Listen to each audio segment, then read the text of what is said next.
Nunca creí que viviría para contar algo así, pero aquí estoy, con mis 82 años a cuestas, sentada junto a este fuego que crepita como las memorias que se avivan en mi corazón. Mis manos arrugadas tiemblan no por la edad, sino por la historia que voy a contarte, una historia que cambió mi vida para siempre y que tal vez, solo tal vez, pueda tocar tu alma como tocó la mía. ¿Te has preguntado alguna vez qué se siente cuando la persona que más amas en este mundo, esa criatura que llevaste en tu vientre, que alimentaste con tu leche, que consolaste en sus noches de pesadilla, te mira a los ojos y te dice que ya no hay lugar para ti en la casa que construiste con tus propias manos? Yo tampoco lo sabía, hasta aquel martes gris de octubre que partió mi vida en dos. El aroma del café recién hecho todavía flota en mis recuerdos, mezclado con el perfume de las rosas que plantaba cada primavera en el jardín de la casa donde crié a mis 3 hijos. Era mi santuario, mi refugio, el lugar donde cada ladrillo tenía una historia, cada rincón guardaba una risa, cada habitación era testigo de las lágrimas y alegrías de una familia que creí eterna. Pero las cosas no siempre son como las imaginamos, ¿verdad? Mi hijo Miguel, el mayor de mis 3 tesoros, siempre fue especial para mí. No porque amara menos a sus hermanos, sino porque él era mi compañía constante después de que su padre partiera a los brazos del Señor cuando Miguel apenas tenía 18 años. Fueron años difíciles, mijo, años donde el dinero escaseaba pero el amor abundaba. Trabajé doble turno en la fábrica textil, cosiendo hasta que mis dedos sangraban, solo para que mis hijos no sintieran la ausencia de su padre en forma de hambre o necesidad. Recuerdo las noches cuando Miguel se quedaba conmigo en la cocina, ayudándome a planchar la ropa ajena que lavaba para ganar unos pesos extra. Me decía, mamá, cuando sea grande, te voy a comprar una casa más bonita que esta, y nunca más vas a tener que trabajar tan duro. Sus ojos brillaban con la inocencia de quien todavía cree que el mundo es justo y que el amor de una madre siempre es correspondido. Los años pasaron como hojas que lleva el viento. Miguel se recibió de ingeniero, consiguió un buen trabajo, se casó con Esperanza, una muchacha que al principio me parecía dulce como su nombre. Tuvieron 2 hijos hermosos, mis nietos del alma, y por un tiempo pareció que la vida nos sonreía por fin.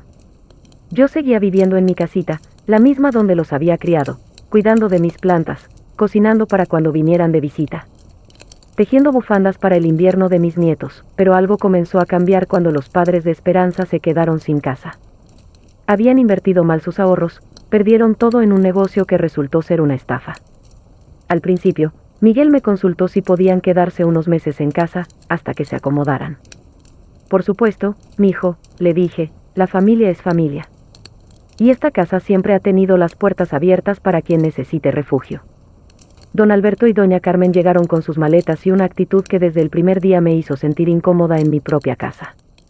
No era que fueran groseros abiertamente, sino que había algo en la forma en que me miraban, como si yo fuera una intrusa en mi propio hogar. Carmen comenzó a reorganizar mi cocina sin preguntarme, movía mis cosas del lugar, cambiaba la disposición de los muebles que había acomodado a mi gusto durante décadas. Es que así es más funcional, abuela, me decía con una sonrisa que no llegaba a sus ojos. Alberto se instaló en mi sillón favorito, ese donde solía sentarme a ver mis novelas y a recordar a mi esposo.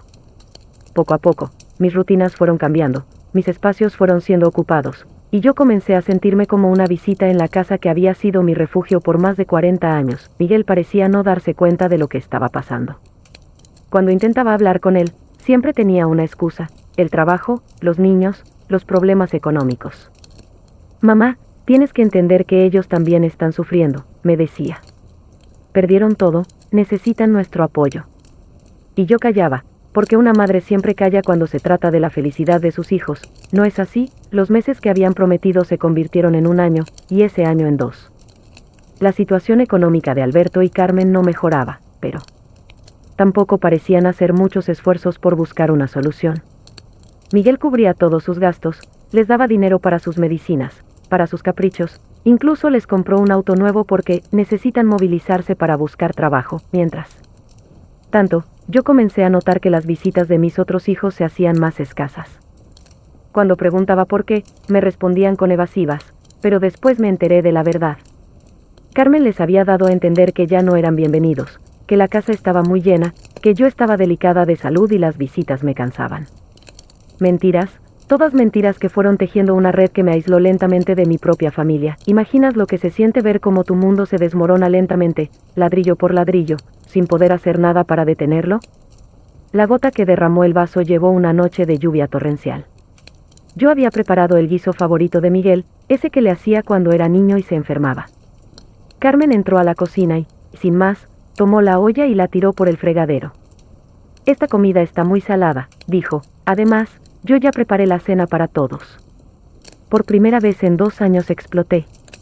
Le grité que esa era mi cocina, mi casa, y que no tenía derecho a tirar mi comida. Ella se puso a llorar, con esos llantos teatrales que saben hacer algunas mujeres cuando quieren manipular una situación. Llegó Miguel corriendo y, sin preguntarme qué había pasado, me regañó por agredir a Carmen. «Mamá, no puedes seguir así», me dijo con una frialdad que me atravesó el alma como un cuchillo helado. «Carmen está enferma del corazón, no puede estar recibiendo estos sustos. Tienes que controlar tu temperamento». Esa noche no pude dormir. Di vueltas en mi cama, escuchando el sonido de la lluvia contra la ventana, sintiendo como mi corazón se partía en pedacitos que caían como gotas sobre mi almohada empapada en lágrimas. Mis manos temblaban no de frío, sino de una mezcla de rabia e impotencia que nunca había sentido en mi vida. A la mañana siguiente, Miguel entró a mi cuarto, con una expresión que nunca olvidaré. Era la misma cara que ponía de niño cuando había hecho una travesura y sabía que se había portado mal, pero esta vez había algo más, algo que me heló la sangre. «Mamá», comenzó, sin poder mirarme a los ojos, «necesitamos hablar». Se sentó en el borde de mi cama, esa cama donde lo había consolado cuando tenía pesadillas, donde le había leído cuentos, donde le había cantado canciones de cuna hasta que se quedara dormido. Sus manos jugaban nerviosamente con las llaves de su auto, y en ese momento supe que mi vida estaba a punto de cambiar para siempre. «La situación en casa se ha vuelto insostenible», continuó, con una voz que parecía venir de muy lejos. «Carmen tiene problemas de presión, el doctor dice que el estrés puede causarle un infarto. Los conflictos constantes no son buenos para nadie, especialmente para los niños». «¿Conflictos?», le pregunté, sintiendo como mi voz se quebraba. «¿Cuáles conflictos, Miguel? ¿El de ayer fue el primero en 2 años?» Él suspiró, como si mi pregunta fuera una carga más en su vida ya complicada. «Mamá, tú no te das cuenta, pero has estado muy agresiva últimamente. Esperanza y yo hemos estado hablando, y creemos que lo mejor sería que buscaras otro lugar donde vivir». Las palabras cayeron sobre mí como piedras. Mi hijo, mi primogénito, el que había prometido cuidarme siempre, me estaba echando de mi propia casa.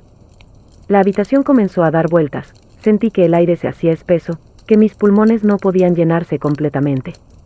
«¿Otro lugar?», murmuré, aferrándome a las sábanas como si fueran mi único sostén en medio de una tormenta. «Esta es mi casa, Miguel. La compré con el seguro de vida de tu padre, la pagué con el sudor de mi frente, trabajando día y noche para que ustedes pudieran estudiar». «Ya lo sé, mamá», dijo, finalmente mirándome a los ojos, pero solo por un segundo antes de volver a bajar la vista. «Y te estamos muy agradecidos. Pero las cosas han cambiado. Alberto y Carmen no tienen a dónde ir, están enfermos, necesitan estabilidad. Tú eres más joven, más fuerte, puedes adaptarte mejor a un cambio». ¿Más joven? Tenía 78 años en ese momento, padecía de artritis en las manos y diabetes. Pero para mi hijo, yo era más fuerte que 2 personas 10 años menores que yo, que vivían de su caridad y que habían convertido mi hogar en su territorio. «Te vamos a ayudar», siguió diciendo, como si eso aliviara el dolor que me estaba causando. «Ya hablé con Rosa, la hermana de Esperanza. Tiene un cuarto pequeño que puede alquilarte barato. O si prefieres, podemos buscar un hogar de ancianos bonito, donde estés bien cuidada». Un hogar de ancianos. Mi hijo quería internarme en un hogar de ancianos para que los suegros de su esposa pudieran quedarse con mi casa. La ironía era tan cruel que casi me hizo reír, pero la risa se convirtió en un sollozo que brotó desde lo más profundo de mi ser. «Miguel», le dije, tomando sus manos entre las mías, sintiendo cómo se tensaba al contacto, «¿te acuerdas cuando tenías 8 años y te enfermaste de pulmonía? Estuviste 3 semanas en el hospital, y yo no me moví de tu lado ni un solo minuto. Dormía en esa silla incómoda, te cantaba para que no tuvieras miedo, te prometía que nunca te iba a abandonar». Sus ojos se llenaron de lágrimas, pero apartó las manos. «Esto es diferente, mamá. es por el bien de todos. ¿De todos?, le pregunté, sintiendo como la rabia comenzaba a reemplazar al dolor. ¿O es para quedar bien con tu esposa y sus padres? ¿Cuándo dejé de ser parte de todos, Miguel? ¿De todos?, le pregunté, sintiendo como la rabia comenzaba a reemplazar al dolor. ¿O es para quedar bien con tu esposa y sus padres? ¿Cuándo dejé de ser parte de todos, Miguel? Se levantó bruscamente, como si mis palabras lo quemaran. No es tan simple, mamá. Esperanza dice que si no se soluciona esta situación, va a llevarse a los niños. No puedo perder a mi familia. ¿Y yo qué soy?, grité, con una fuerza que no sabía que tenía. ¿No soy familia? ¿Los 40 años que te dediqué no cuentan? Los sacrificios que hice para que fueras alguien en la vida se borran así. ¿De fácil? Miguel se dirigió hacia la puerta, pero antes de salir se volteó y me dijo algo que todavía resuena en mis oídos como un eco doloroso: mamá, ya cumpliste tu papel. Me criaste, me educaste, ahora es tu turno de hacerte a un lado y dejar que yo cuide de mi propia familia. La puerta se cerró con un sonido seco, definitivo. Me quedé sola en esa habitación que había sido mi santuario, rodeada de recuerdos que de pronto parecían burlarse de mí. Las fotos de mis hijos en la mesita de noche me miraban con sonrisas congeladas en tiempos más felices, cuando yo era el centro de su mundo y ellos eran la razón de mi existencia. Pasé el resto del día como un fantasma, caminando por la casa, que ya no era mía, tocando los muebles que había comprado uno a uno con tanto esfuerzo, recordando cada historia que guardaban esas paredes. El sofá donde solía amamantar a mis bebés, la mesa del comedor donde celebramos tantos cumpleaños, la ventana de la cocina desde donde veía jugar a mis hijos en el patio. Carmen y Alberto actuaban como si nada hubiera pasado, como si fuera lo más natural del mundo que yo tuviera que irme. Carmen incluso tuvo la desfachatez de preguntarme si iba a llevarse todos mis muebles, porque algunos podrían quedarse bien en la decoración actual. Esa noche llamé a mis otros 2 hijos. Claudia, mi única hija, lloró conmigo por teléfono. Pero vivía en otra ciudad con su esposo y 3 hijos pequeños, en una casa de 2 cuartos donde no había espacio para mí. Roberto, mi hijo menor, me ofreció su sofá por unas semanas, pero su esposa dejó muy en claro que no podía ser una situación permanente. Me di cuenta de que estaba sola, completamente sola en el mundo, después de haber dedicado mi vida entera a cuidar de otros. ¿Puedes imaginar lo que se siente descubrir que el amor de madre es un camino de una sola vía? Los siguientes días fueron un torbellino de emociones y decisiones que tenía que tomar sin tiempo para procesarlas. Miguel me había dado 2 semanas para organizar mis cosas, como si una vida entera pudiera empacarse en 14 días.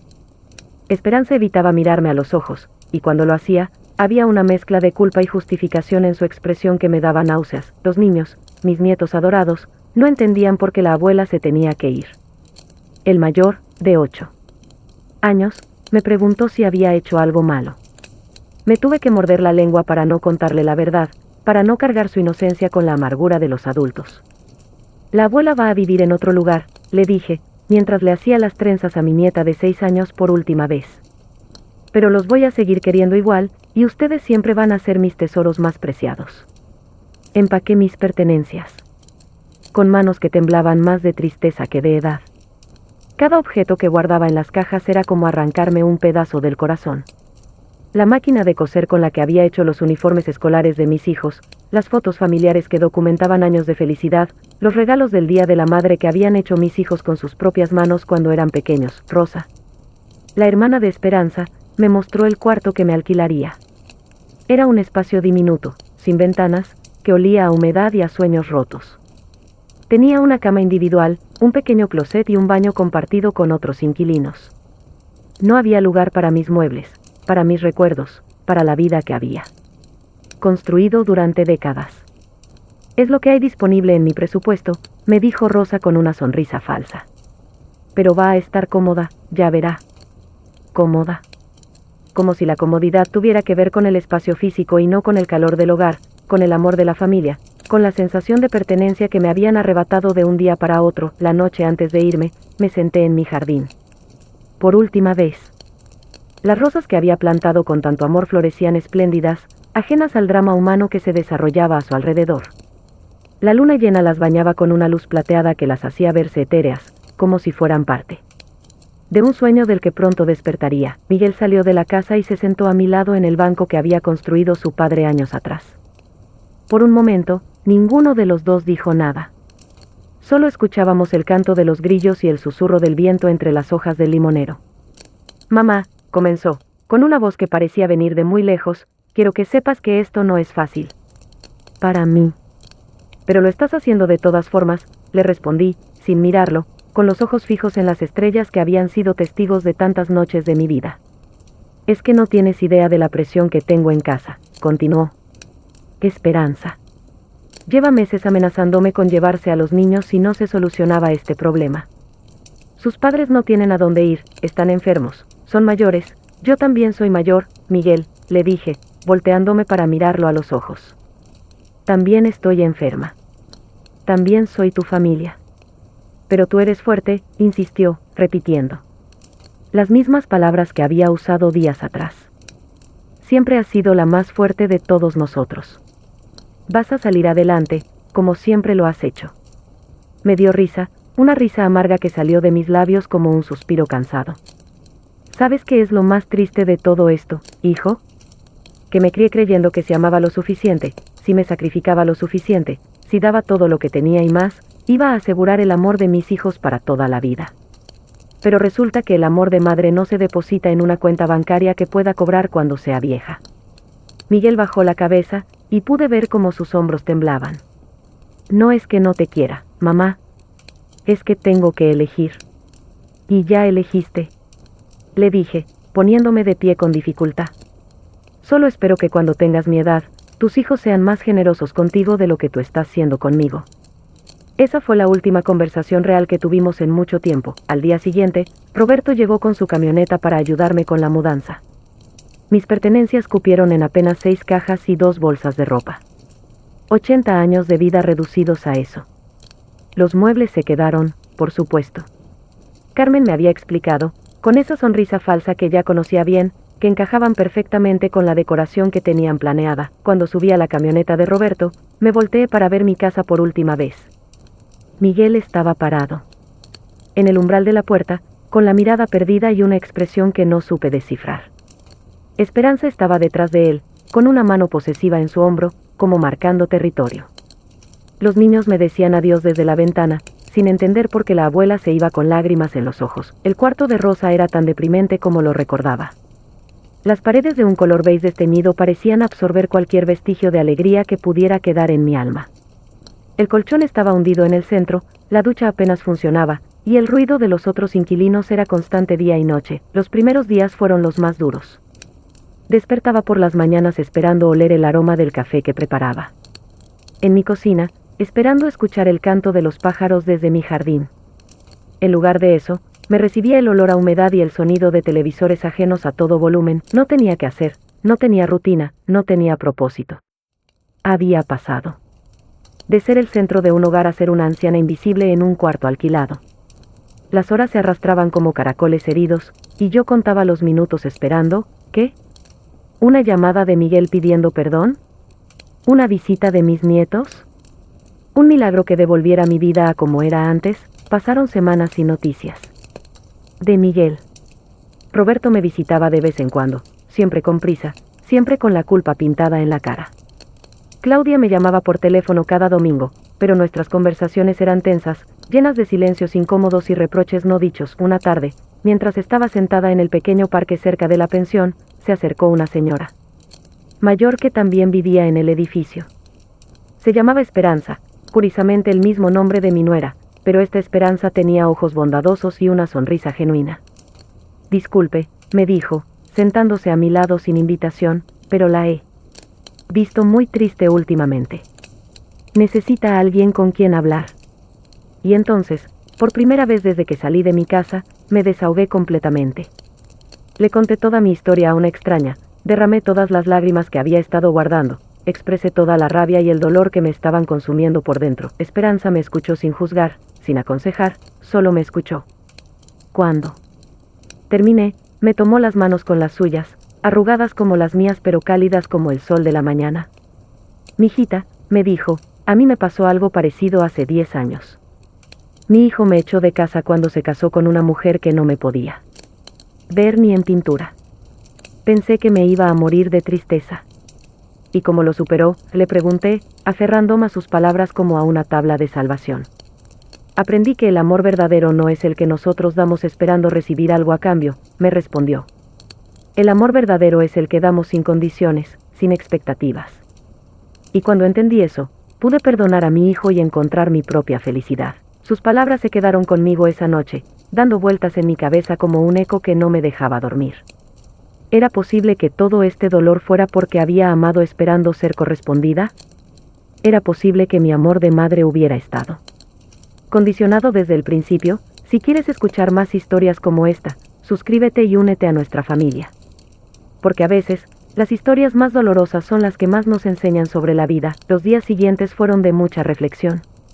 Comencé a caminar por el barrio, a conocer a los vecinos, a explorar las posibilidades que tenía en esta nueva etapa de mi vida.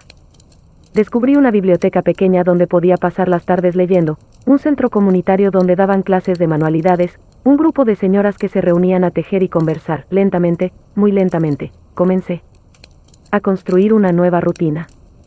No era la vida que había soñado para mis años dorados, pero era una vida. Y por primera vez en mucho tiempo, era una vida que dependía solo de mí, de mis decisiones, de mis ganas de seguir adelante. Un día, mientras estaba en la biblioteca, recibí una llamada que cambió todo. Era Claudia, mi hija, pero su voz sonaba diferente, más urgente. Mamá, me dijo, necesito contarte algo importante. Anoche hablé con Miguel. Mi corazón se aceleró. Después de 2 meses sin saber nada de él, por fin tendría noticias de mi hijo mayor. ¿Cómo está?, pregunté, tratando de sonar casual a pesar de que las manos me temblaban. Mal, mamá. Muy mal, respondió Claudia. Resulta que Alberto, el padre de Esperanza, no estaba tan enfermo como decían. Lo vieron trabajando de chofer de taxi en las noches, ganando bastante dinero que no le contaba a nadie.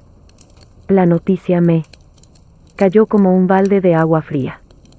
El hombre que supuestamente estaba tan delicado de salud que necesitaba mi casa y mi cuidado, estaba trabajando a escondidas. Pero eso no es todo, continuó Claudia. Carmen se puso a revisar las cuentas de la casa porque los gastos habían aumentado mucho, y descubrió que los padres de Esperanza habían estado vendiendo cosas. Tus cosas, mamá. Mis cosas, repetí, sintiendo como la sangre se me subía a la cabeza. La máquina de coser de la abuela, los jarrones de cristal que heredaste de la tía María, incluso vendieron algunas de tus joyas. Miguel no sabía nada, por supuesto. Cuando se enteró, hubo una pelea terrible. El mundo comenzó a girar a mi alrededor. Habían vendido mis recuerdos, mis tesoros, las cosas que había dejado atrás confiando en que estarían seguras en la que había sido mi casa. ¿Qué pasó después?, pregunté, aunque parte de mí no quería saber la respuesta. Miguel los enfrentó. Alberto se puso agresivo, comenzó a gritarle que él había trabajado toda la vida y que se merecía esas cosas. Carmen defendió a su marido, y Esperanza se puso del lado de sus padres. Miguel se dio cuenta de que había cometido un error terrible. Hubo un silencio largo en la línea. Podía escuchar la respiración agitada de mi hija, como si le costara trabajo contarme el resto de la historia. Mamá, continuó finalmente, Miguel quiere hablar contigo. Dice que se equivocó, que quiere pedirte perdón, que quiere que regreses a casa. Regresar a casa. Las palabras que había soñado escuchar durante 2 meses finalmente llegaban, pero en lugar de alegría, sentí una extraña calma. Como si ya hubiera viajado tan lejos emocionalmente que el regreso fuera solo una posibilidad, no una necesidad. ¿Y Esperanza?, pregunté. ¿Y sus padres? Ese es el problema, suspiró Claudia. Esperanza dice que si sus padres se van, ella se va también con los niños. Miguel está en el medio, otra vez, pero ahora sabe cuál es la verdad. Colgué el teléfono sintiéndome agotada. Durante 2 meses había fantaseado con ese momento, había imaginado que Miguel vendría arrastrándose a pedirme perdón, que me rogaría que volviera, que reconocería lo injusto que había sido conmigo. Pero ahora que el momento llegaba, me daba cuenta de que yo ya no era la misma mujer que había salido de esa casa con el corazón roto. Esa noche, mientras escuchaba la lluvia golpear contra la pequeña ventana de mi cuarto, tomé una decisión que me sorprendió incluso a mí misma. No iba a regresar.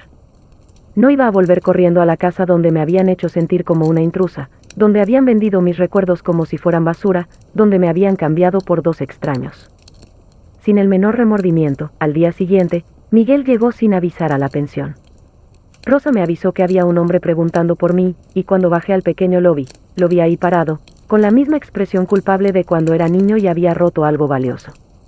Mamá, dijo, dando un paso hacia mí, pero yo mantuve mi distancia. Miguel, respondí, con una calma que no sabía que poseía. Necesito hablar contigo, continuó, mirando alrededor del lugar con desprecio mal disimulado. Este lugar no es para ti. Necesitas volver a casa. ¿A cuál casa?, le pregunté. ¿A la casa donde vendieron mis cosas sin mi permiso? ¿A la casa donde me hicieron sentir como una carga? ¿A la casa donde me cambiaron por dos estafadores? Miguel bajó la cabeza, como un niño regañado. Me equivoqué, mamá. Me equivoqué terriblemente. Pero ahora todo es diferente. Tienes razón, le dije. Todo es diferente. Yo soy diferente. Le conté sobre mi nueva vida, sobre los amigos que había hecho, sobre las actividades que había comenzado. Le expliqué que por primera vez en 80 años, estaba viviendo para mí misma, sin estar pendiente de las necesidades de otros, sin sacrificar mi bienestar por el de mis hijos. Pero tus nietos te extrañan, dijo, jugando la carta que sabía que más me dolería. Preguntan por ti todos los días. Y yo los extraño a ellos, admití, sintiendo como se me hacía un nudo en la garganta. Pero no voy a regresar a una situación que me lastimó tanto solo por verlos de vez en cuando. Miguel se quedó callado por un momento, procesando mis palabras. Cuando volvió a hablar, había lágrimas en sus ojos. ¿Qué puedo hacer para arreglar esto?, me preguntó. Dime qué necesitas, qué quieres, cómo puedo compensarte por todo el daño que te causé. Lo miré a los ojos, esos ojos que había visto crecer desde la